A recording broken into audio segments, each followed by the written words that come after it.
Good Morning America is brought to you by your select GM Goodwrench Service Plus dealers. Coming up in our next hour, the untold story of Italian Americans herded into camps by our government during World War II.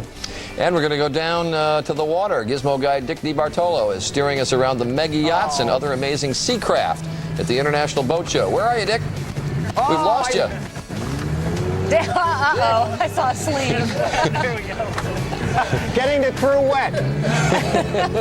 Well, he was right in frame during the commercial, but live television being what it is. Here he comes. Okay. And we'll have him in frame next half hour. Let's go to commercial before he hits us. We'll be back when Good Morning America continues. At noon.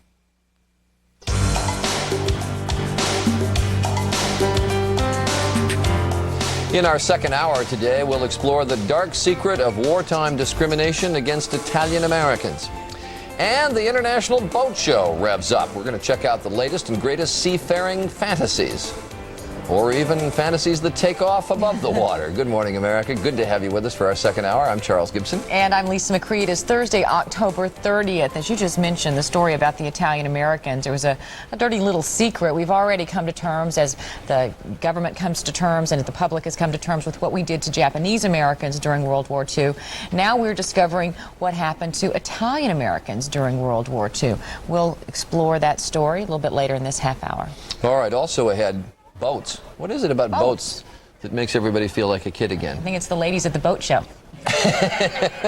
Well, they're having the International Boat Show right now, and I'm not quite sure why they're having the International Boat Show, because up north here, the water is going to begin to freeze over. They're taking boats out of the water now and putting them up on blocks. But the people who sell boats think this is a good time, so they're having the International Boat Show, and our Gizmo guy, Dick DeBartolo, are going to give us a special preview in this hour. And are we sure he actually knows how to command these crafts? During the last hour, we were supposed to take a picture of him going around in one of these little boats that's powered by ski-doos, and he went so far off camera we couldn't find him there for a minute, but we're going to find him when we put him on in just a few moments. Yeah, exactly. The Cuban Coast Guard is saying, go away. Here comes Dick DeBartolo. We're going to go to the news now. Kevin Newman. Kevin. Okay, Travis. Well, you don't have to wait till tomorrow for treats or to be frightened. We have Dick DeBartolo behind the wheel. We're going to Fort Lauderdale this morning for a dose of fantasy and fun. The world's biggest annual boat show about to begin, and Dick is down there picking out our Christmas presents. Hi, Dick.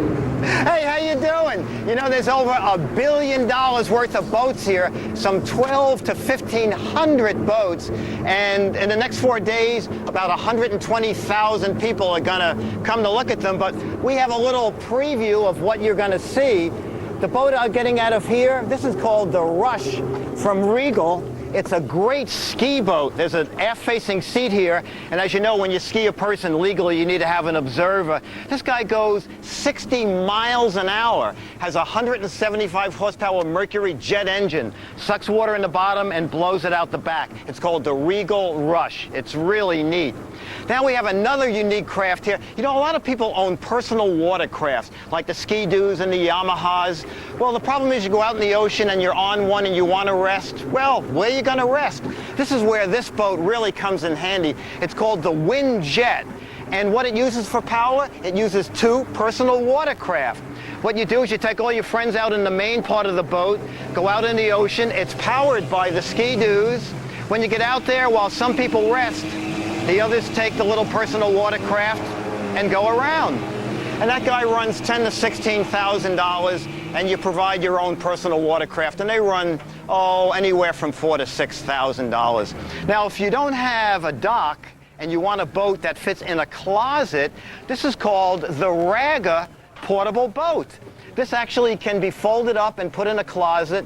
Depending on the number of sections you buy, that's how long your boat is. They come in 8, 11, and 14 feet. This is an 8-footer. So when you clink it together, does it float? Well, there's a man in an outboard-powered Ragga. That's the 11-footer.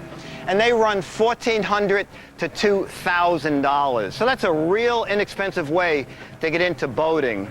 I have a couple of really neat accessories.